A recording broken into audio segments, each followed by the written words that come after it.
candidate Senator Hillary Rodham Clinton her headline-making new $110 billion health care plan. Under the plan, everyone would be required to have health insurance, much as we're all required to have car insurance. You'd be allowed to keep your current insurance plan, or if you don't have it, you could also choose from two government programs, Medicare or the plan that currently insures government employees, and there would be extra help for people of low incomes. But there's a lot more to this headline-making proposal. Senator Clinton has laid down a marker on this issue, and she joins us now live from Washington. Good morning, Senator Clinton. Good morning, Diane. Let's get right to the question of insuring the 47 million people who do not have health care insurance. They wake up the morning after you're president, and they're required to have it. First of all, how would you enforce it, and who's going to pay for it? Well, first, Diane, I think it's important to recognize that our current system has a lot of strengths, and we build on those strengths. Many people are satisfied with their health care, and they get to keep what they have now with no changes. But for the 47 million who are uninsured and the millions more who are underinsured, they will, for the first time, through a combination of access to the same plans that members of Congress have, also through tax credits that will enable them to afford these plans, and some tax credits for small businesses, which employ the majority of Americans, to make it affordable for anyone to have access to a quality health care plan. Now, we're also going to do a lot of things to get the cost down for everyone. I have been working for several years now to support an electronic medical record system, which it's estimated would save $77 billion a year. And we're going to require insurance companies to quit cherry picking and skimming, and they're going to have to guarantee issue and start competing on cost and quality instead of eliminating people from coverage. Okay, let's ask some questions from a couple of angles if we can now. The Republicans, as you know, were out in force saying, first of all, you've talked about increasing taxes on those who make more than $250,000 to pay for it, also reducing waste to pay for it. But they say, for instance, Medicare is already $16 trillion over what has been funded, and it's going to cost a lot more than you say. And here are some of the Republicans. It's a European-style socialized medicine plan. That's where it leads, and that's the wrong direction for America. This is essentially the Michael Moore, Hillary Clinton approach, which is, let's see if we can build socialized medicine. Can you realistically keep it at $110 billion? Absolutely. And, you know, my question for my friends on the other side is, well, what is their answer for moving our country toward quality, affordable health care for everyone? Are they really going to tell the American people that we spend $2 trillion on health care now, we don't cover everybody, we don't get the best quality for everyone in the system, and we're going to let it continue to deteriorate until it finally undermines even people who think that they're protected because they have good insurance? You know, this is not a problem that gets better by ignoring it.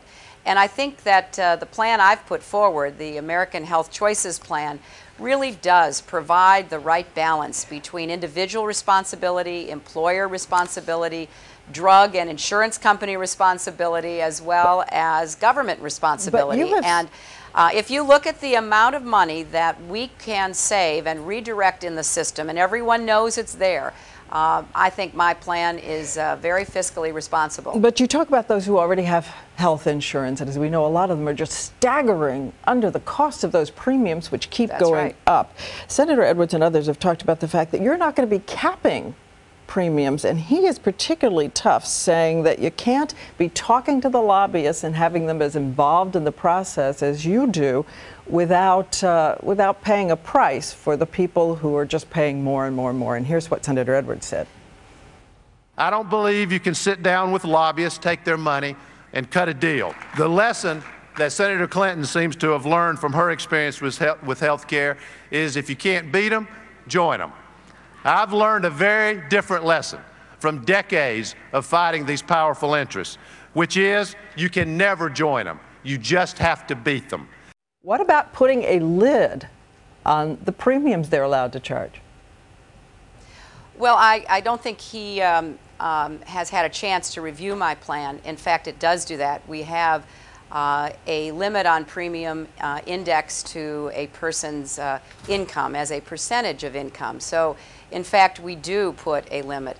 And I think that if you look at the details of the plan, I believe that it is the most comprehensive, realistic approach toward achieving universal coverage. Obviously, I've had a lot of experience in tackling this issue. I've taken on all of these special interests for 15 years. I don't think I'm going to be nominated for the Insurance Woman of the Year because I have been standing up to them for a very long time. But I also think that it's important to get the votes that are needed to pass a plan. And what I have proposed has all kinds of support and individual features from people on both sides of the aisle. Senator Edwards says he knows how to get those votes and that he is going to, when he's president, after 6 months, if he doesn't get the vote, he's going to cut off health care for Congress so that they don't have health care while the rest of America doesn't. Would you do that, or is that a gimmick? Well, he'd have to get Congress to vote for that, of course. But I think the real issue is who has the best plan, who has the experience and the commitment of a lifetime to health care. I've been working on this issue back in the days when I was First Lady of Arkansas, working to expand health care in rural areas. And during my time as First Lady here to help create the Children's Health Insurance Program and to do a lot of what has really helped to relieve the pain and the burden on people. But I'm absolutely convinced that we've got to have a system that provides quality, affordable health care to everyone. And I think I've proposed an approach that I believe could get us there. Quick final question on that. You talk about the fact that we did see you in '94 taking a lot of knocks for the health care attempt that you were making then. What do you wish this woman we're looking at now on the screen had known then that you now know, since it went down in flames? Diane, we don't have enough time for me to tell you everything, but very quickly, obviously I know much more about the way to get things done in Washington than I did when I first arrived back in 1993. I have had the unique experience of being on both ends of Pennsylvania Avenue. And I understand both the institutional and the personal dynamics that are at play. I also understand how important it is to reassure Americans who have health insurance now. A lot of people thought we were only concerned about helping the uninsured, and we're quite easily concerned about what might happen to them. And I believe my plan today will help to take care of any concern like that. And finally, I've learned that it is important to keep trying. I don't give up easily. I am someone who keeps coming back to try to get it right and make it happen. And I think my years of experience, and certainly now my 6.5 years as a two-term senator from New York, has given me both an insight and really strengthened my commitment to make sure that when I'm president, this is my highest domestic priority. Senator Clinton, again, thanks for joining us this morning. Great to talk to you, and I'm still worried about all those men who don't wash their hands, Diane. Yeah, you're going to put that on That's going to be part of my health care plan after hearing from you all.